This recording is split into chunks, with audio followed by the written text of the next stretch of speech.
Guru Nation, I'm here with Katie Welch. You may not recognize her, but trust me, it's still her. Daniel, roll the intro.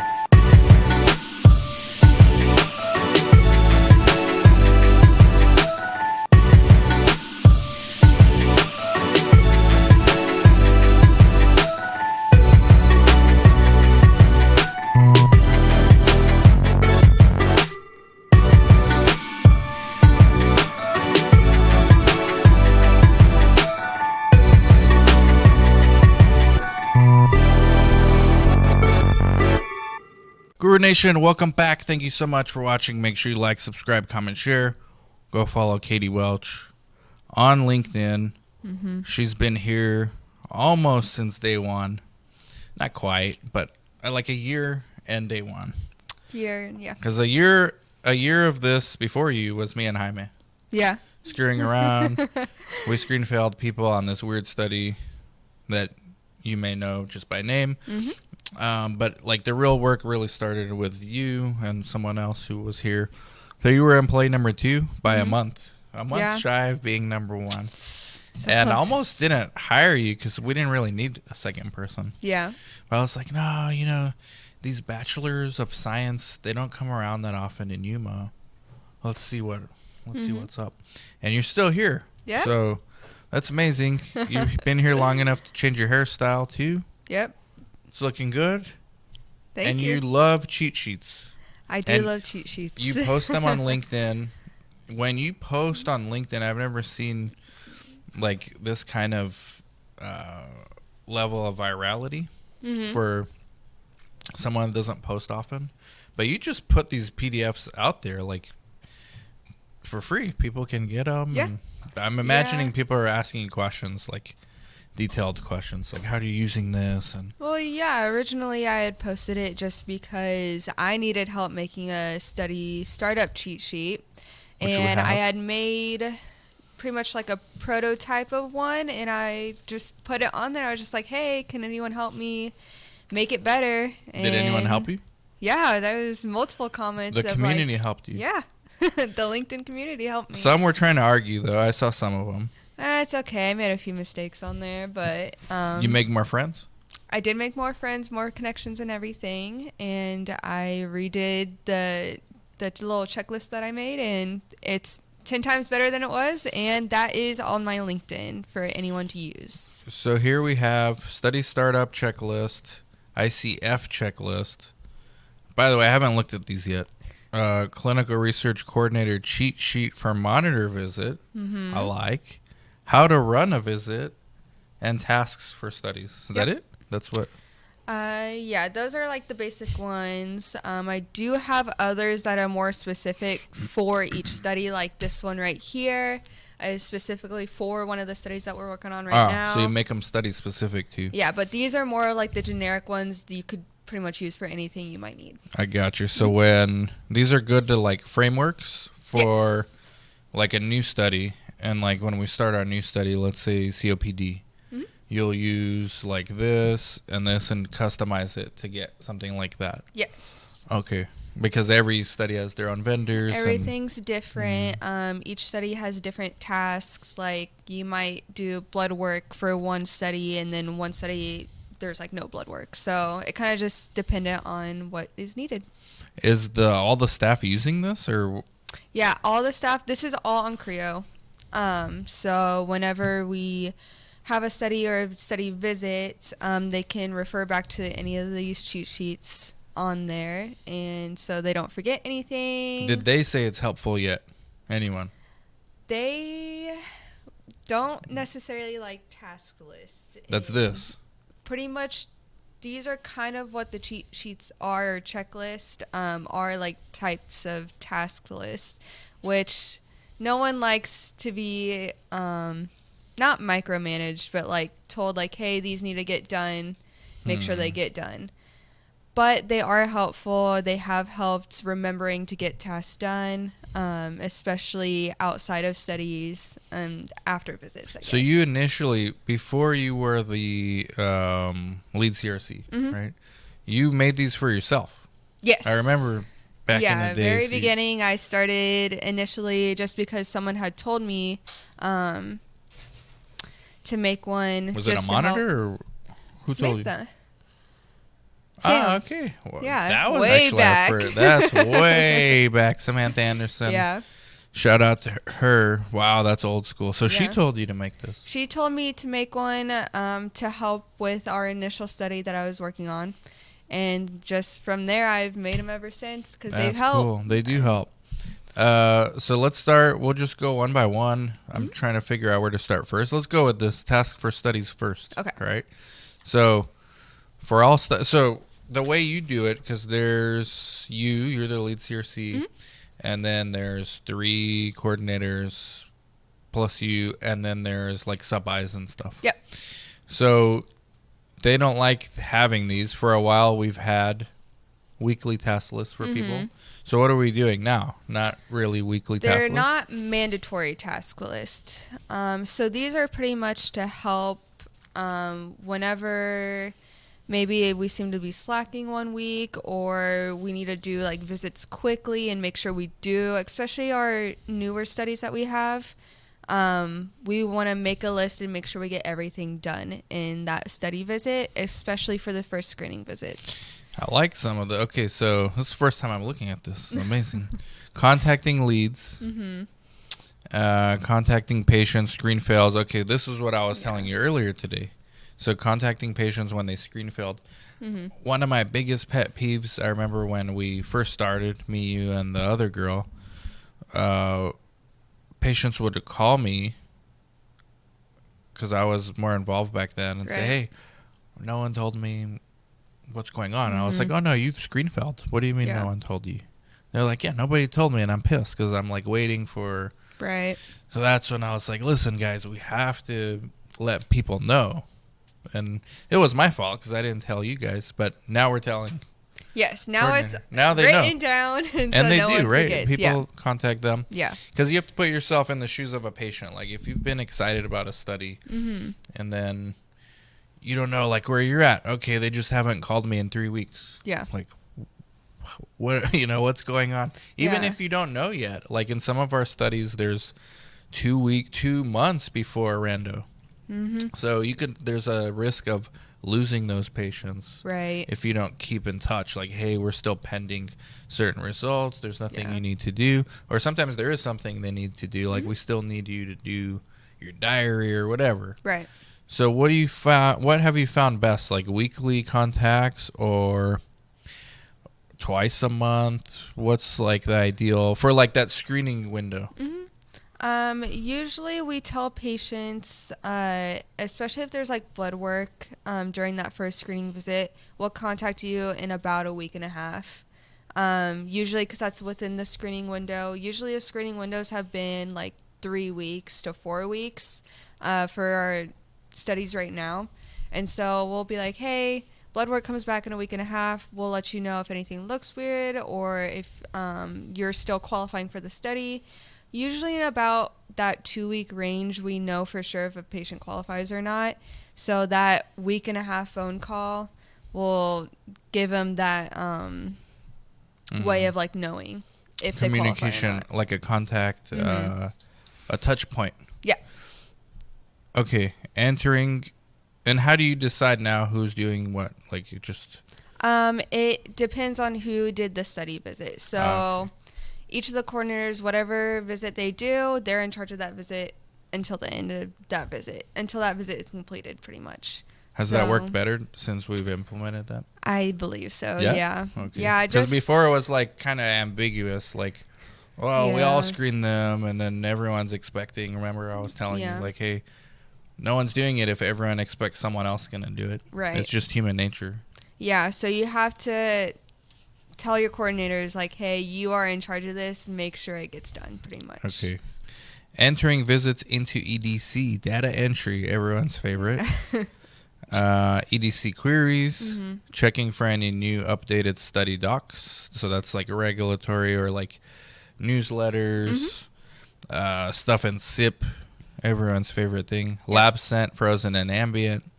Preparing for next visit, looking over protocol, print necessary documents, charge laptops. So you get it down to a detail. Yeah. Because the last thing you want, patient comes in and then the iPad's not charged that they have to do their survey on. Yep. It's happened many times. It's happened quite a few times, more than we'd like. So I just made sure to write it down so we get it done. Wow, yeah, these are things you don't really think of. Get the kits ready. How many times before you implemented this, the patient's there and we don't have their kit? Then we got to scramble. It's happened quite a few times. Luckily, we've been having like retest kits or like extra kits that we can use. Unscheduled. Yeah, but it's best to either the day before make sure we have the kits, or always be checking the inventory of the kits no matter what. But usually get the kit like prepared and ready if you have to like put the stickers on with their study ID or anything like that the day before, or at least like an hour before their visit. Make sure everything's good. Yeah, at least. And delegate who will do what. Now, people will, when you put this on LinkedIn, they'll get this confused with the delegation log. Not the same thing you're talking about. Not the same thing. So delegation on this little cheat sheet is if you're working with someone, like everyone has their visit, but if we have extra people that day, like 4 people and only 2 visits, we'll have 2 people on each visit, and whoever's taking lead of that visit have control and delegate what the other person will be doing. The next box, so these are still like general tasks. Yeah, this is all general, and then it gets down to study specific. And just so this is not a 3-hour podcast, so we'll kind of skip over some, but one of them, updating Creo. So we use Creo, but updating your source with study updates. So like today, something happened. We had a SAE. Yep. That's a good example of like update Creo. Hey, SAE, you got to notify the IRB within 24 hours, right? You got to notify the sponsor. So who did that? You? I'm guessing you did. Yeah, I did it since pretty much everyone was gone today. Left already. And that SAE happened like yesterday, or well, we knew about it today. We just found out about it today because the subject did not tell us until today. Okay. But it happened a couple weeks ago for that one. They just never contacted the site, even though we told them like, hey, if anything ever happens, let us know, please. They didn't think it was a biggie. They didn't think it was a big deal, unfortunately. But yeah, so we got that. So that's an important one, updating the source. So that would be a perfect example of that. Yep. Uploading shipment receipts and entering IP into IRT. When you start getting busy in studies like high enroller or even like moderate level of activity, they'll start sending you more IP. So you start getting it more frequently. Yeah, it's a ton. That's a lot. But we make it work. Now it gets into like specific tasks for each study. So here's one where the PI needs to sign off in Creo and EDC. For the paper questionnaires, fill out the entire page, enter IP shipment receipts. So you get into a lot of like the logs here, subject enrollment log. It's kind of still more of a generic task list, but it's more study specific. And then certain study-specific things like eye exams, diet, exercise diary. Okay. So that's tasks for study, like task list. And you can make this even more detailed if you wanted. But I think the beauty of these things to be compliant is to have them simple. Yeah. Simple is key. You know, and the best engineers often say, the hard part's making things simple, like having the minimal effective, in this case, information. Right. And for these things, I don't want to make them too specific because then it's basically just a CRF form. And it's like the same thing over and over again. I'm like, okay, we'll make it generic. And as you learn what people are forgetting, or like because you're managing the team now, so you're seeing, okay, people are forgetting. Like this is commonly forgotten. Right. Let's add this. Okay, now how to run a visit. Before, during, and after. Yeah. And this is also very generic.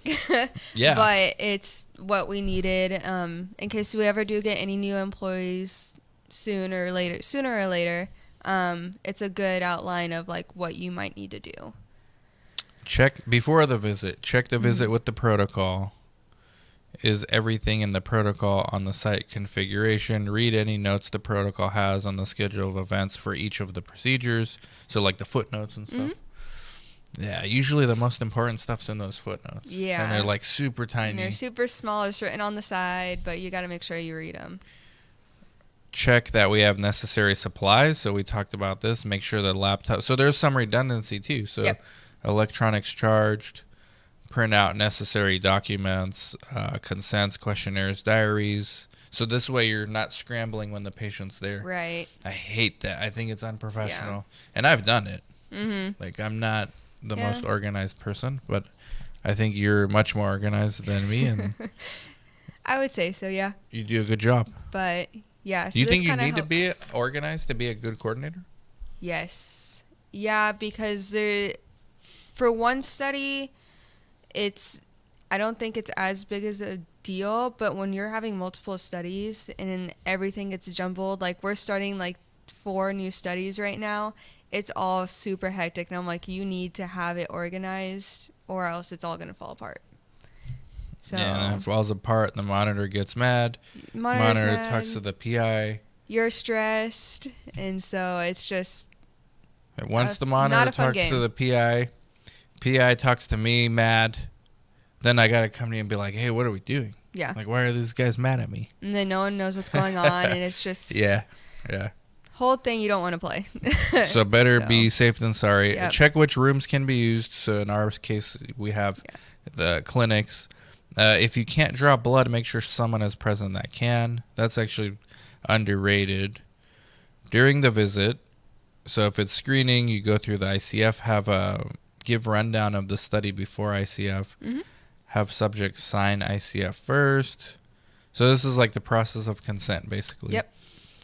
I mean, you have this pretty detailed. So you put this on LinkedIn too? Or which ones did you put? The only one that's on LinkedIn right now is the study startup checklist that we haven't gone through yet. We're going to get to that one last. Yes. This could easily be a 3-hour podcast, but we'll make it 30 minutes. That works. Clinical research coordinator cheat sheet for monitor visit. Okay. And so far, our monitors have been pretty happy, I got to say. Like, yeah, we've been doing pretty well. Have you ever had a monitoring visit where... I can't really remember. Even when I was doing your role, which was like a year ago, I don't remember our monitors ever being like upset. One of them was on a database lock. Remember, I was on the phone with her for 3 hours. Yep, that was the one I was going to bring up. 3 hours. It's way too long. I'm glad I wasn't there that day. Say it for the videos. I was doing it. Yeah, see, Dan was doing it. I screwed up because I should have had this stuff for them. So when the monitor told me all that, and they were new staff, Katie and Desiree and Daisy were new. So I was like, dude, this is my fault. Like, let me just get on the phone with this lady. The lady was a senior CRA. I'm also super experienced, so we got it done. But if that was like inexperienced CRA... Yeah. Or an experienced coordinator. That wouldn't have got done in 3 hours. No. And it was already 3 hours. And it was 3 hours with like 2 experienced people. Like, okay, I know what to do. Just tell me. If just one side of that equation was inexperienced, God forbid both. Oh, it would have been the worst day ever. That day. That would have been like a month. Like, I think audit sponsor would have came. It would have been bad. But we managed to clean it up. So that's... If you don't prepare, guys, you're going to have pain later. You're going to pay for it eventually. So, this is your cheat sheet for monitor visits. Yeah, which that one's a little newer. That one I did use ChatGPT for. What did you prompt? All I prompted was give me I think just a rundown of what a clinical research coordinator needs to do when a monitor comes on site for a study. And then it gave me, I didn't even ask for like the before, during, after. It automatically gave that to me, yeah. And then... let's see if it's right. There's a few changes that I think need to be made on it. But overall, it worked really well. It worked a lot better than any of these other cheat sheets I tried to make with ChatGPT. or any type of AI. ChatGPT owns all the output. All the output? It's in the fine print when you agree to use it. Yeah. Anything it gives you, it owns. Okay. So, like, people trying to write books with ChatGPT, it's not, you can't copyright that. It's its own thing. You own what you input or what you upload. Gotcha. And there's gray area there. Yesterday, I interviewed Darshan Kulkarni because I made like a source template for Luis, one of our coordinators, like a framework to start creating source. And I uploaded the protocol, which is not legal advice. I probably can't do that. But I did just to see what would happen. And it did create the source, but I needed to prompt it many times to stay on track. Yeah. Because the AI was trying to go like on different tangents. And it tried to skip like similar visits. It tried to like repeat them. Yeah. And to create source, you don't want that. You want it to actually include more. And it ignored the footnotes. Yeah. So I said, go back, pretend like you're a coordinator, and go back and include the footnotes, as those are the most important parts usually. And then it basically like said memory saved, it apologized, and it did it. Yeah. So you need like some adult supervision with ChatGPT, but it's only getting started. Yeah. Like it's infancy.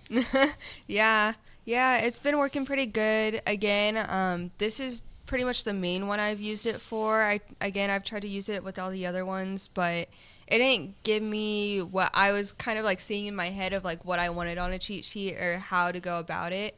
But yeah, it's works great for other things. And Pre-visit prep, document review, so study protocol, ensure understanding of study requirements, informed consent form, verify they're up to date and signed, CRF, so the EDC, reg docs, delegation. I mean, this is basically telling you to check everything. Site readiness, ensure the source are complete, legible, IP, make sure it's there, it's logs. It's basically telling you to check everything. Which is pretty much what you have to do for a monitoring visit. Yeah. I think on there it didn't have make sure PI involvement or was able to meet or anything like that. I don't think it was on that one. Yeah, I don't it was on see my original one I had made.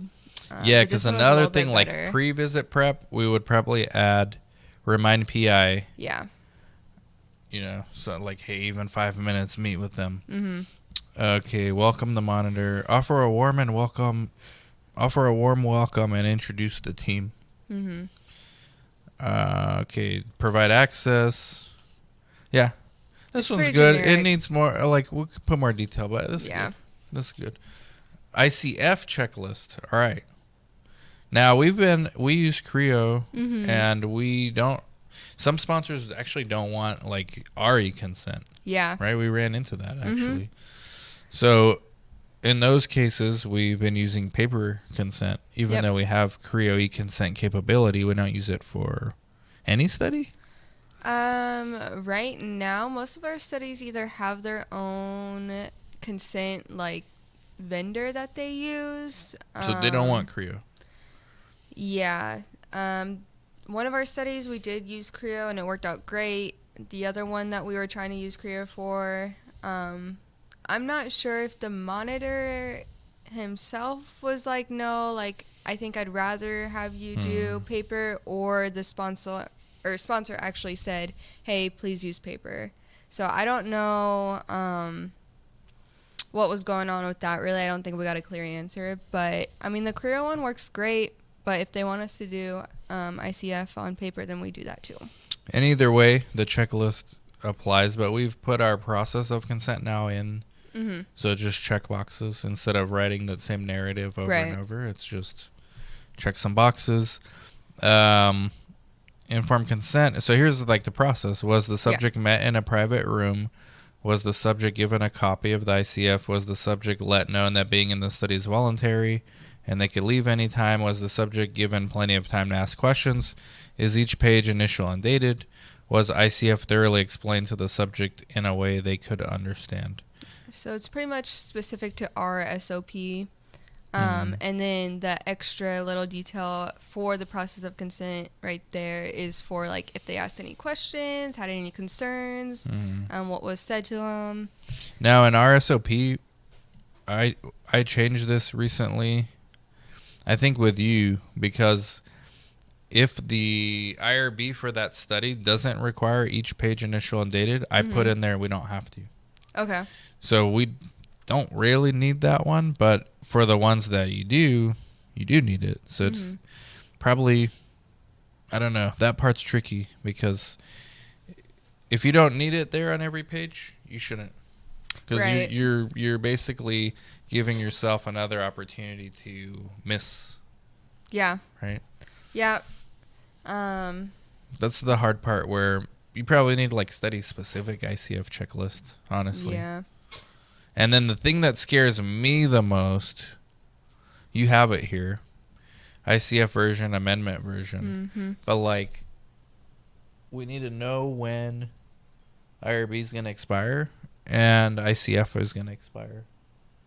We need to like update the new studies because we have new studies now. That's the thing that I like. If I lose sleep over anything at night with you guys, and with it, really with anyone, it would be that. Yeah, we've had a couple Close scares calls here and there. But now we're at doubling our studies. We're doubling our studies, but I definitely have been double checking with the monitors and stuff too, because we'll get an email saying, "Hey, new consent form is being made." Yeah, it's on the way. It's on the way, and they'll send it, but it's not approved by the IRB yet. Yeah. And so I'm like, oh gosh, like, is it actually ready or not? So I'll double check with the monitor, and usually they'll let me know pretty quick. Yeah. That's the part where that's like QA needed, but you're basically doing that right now. And I think there's a couple of the staff member, because I've been having people like specialize in what they're good at. Like, well, you in managing people, and Lana with recruitment. Gracia will figure out, but really it's been like phlebotomy with her. And then Luis, I think, would be good for QA. Yeah. I think, to check like these kind of things. And then last one, study startup checklist. This podcast easily could have been 3 hours. Just by that. Yeah, like we could have gone in depth on all these things. So study startup checklist. This is the famous one from LinkedIn that got Katie a bunch of new followers. You got a bunch of followers from that, huh? I did get a lot of connections from that one. Look at you go. All right, so basically every study is a little bit different on startup, but there's like things that repeat over and over. The process, more or less. So you've got, because in our case we have like 5 different PIs. Yeah. And we even have like 5 different, I would put like site name because as well, because we've been getting confused. I have too. Each PI has technically, it's all Yuma clinical trials. Right. And we have a note to file for that, but each site is really named something else for that PI. So I would add that just so everyone knows. But yeah, you have who's the PI, who's the sub-PI, who's the coordinator, CV, GCP, AIDA. You let me know today. My GCP's almost expiring, so I got to do it. Any type of certificate that might expire, like GCP, IATAs. License. Medical license, yes. Even CVs. I think most. CLIA waiver. I think they have expirations too. I'm not sure on that one, but even there's always work in progress. Even the CVs have alerts on them because most monitors or sponsors, it seems like, want a CV actually like signed and dated like within a year or two. So those as well. Like the alerts go to everyone, or is it just you? No, the alerts don't come in an email form. If you go to our e-reg, they're at the very bottom. There's like additional information, and it'll have all the alerts on there. Okay. So depending, you could do like a 3-month alert, 6 months, like a week alert, like whatever you want, it'll be down there. Have you taught anyone about that, or? Yeah, everyone knows how to add an alert. And see where it's at. Yeah, this is good, Katie. This experiment's working out well. Okay. study startup. We've done entire videos on this too, so you guys can watch that if you want. But you have it here, 1572, financial disclosures for everyone who needs it. Conflict of interest form when they are separate. Source data ID log. Protocol signature page, delegation of authority log, source data agreement, EMR checklist, training log. I mean, you have really everything here that they could ask for. Yeah. Investigator brochure signature, clinical trial agreement, submission IRB. Okay, I was wondering where that's at. All right. Yeah, feasibility. Wow. This is like even, they ask for that sometimes, huh? Mm-hmm. Good luck finding those a lot of times. Yeah. We're not even storing those anywhere. I know Versatrial used to store it for us. Yeah. I thought it was on Inato. For the Inato ones. For the Inato ones, yeah.